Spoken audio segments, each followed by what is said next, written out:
All right, welcome back. Now that we have this figured out, I'm going to give you some directions on the project. The first thing that's going to happen is the sub's going to give you a sheet of paper. Okay, this has a story about a city. Anybody reading the story would think it's just a city, but it connects to the organelles that we've been studying. So you're going to read these couple paragraphs. Every underlined word corresponds with one of our organelles. So you're going to write the correct organelle with the city part. Part number 1 done. Part number 2 is going to happen in your flipbook. So this side of your flipbook is still empty. Your task is to choose a system that you know really well, and you're going to take apart that system and you're going to match those parts with parts of the cell. The word analogy is comparing two things. So you're going to take a part of your new system, you're going to tell me the name of the part, we're going to lift the flap, you're going to give me a description of what that part does. That description should be similar to the nucleus's role in a cell. Okay? Then draw a quick sketch of that new part. Alright, so step number 2 is happening in your flipbook. When you are done, it's going to look something like this. This student chose to do the Titanic. Okay, parts of the Titanic correspond with organelles.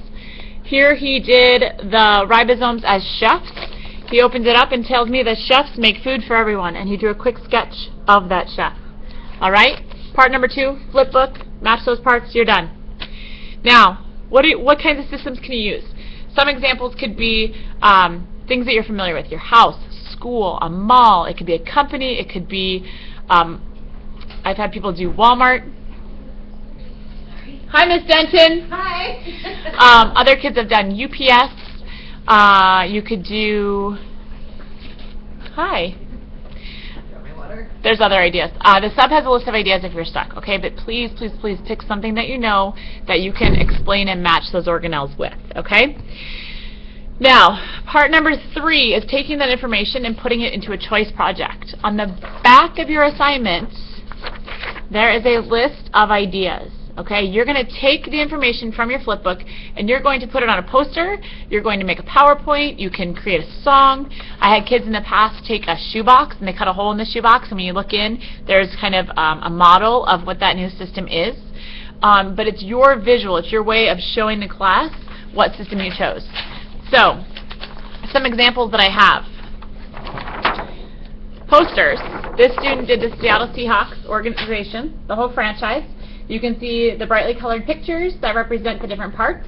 Then they actually put the description on here of who was doing what. This student did Seattle. Again, nicely colored, lots of detail, and at the bottom they have a key, and on the key it tells me what parts of the new system correspond with the organelles. Now when I look at their flipbook, the descriptions of these are there. So, what do I have for you? We have very large pieces of paper that you can use. I have markers, colored pencils. You can take this paper and you can cut it up, you can manipulate it, you can do whatever you would like, so long as you're coming up with some creative way to show me an analogy. Okay, one of the requirements is on the back of this sheet, it asks you for a signature. Now, since I'm not there, it's not going to be my signature, it's going to be the sub's. You need to tell the sub what your plan is and have them sign it before you start your project. Okay, if you choose to build a Minecraft model, that's something that you're going to do outside of school, but it's still due the Monday after Thanksgiving.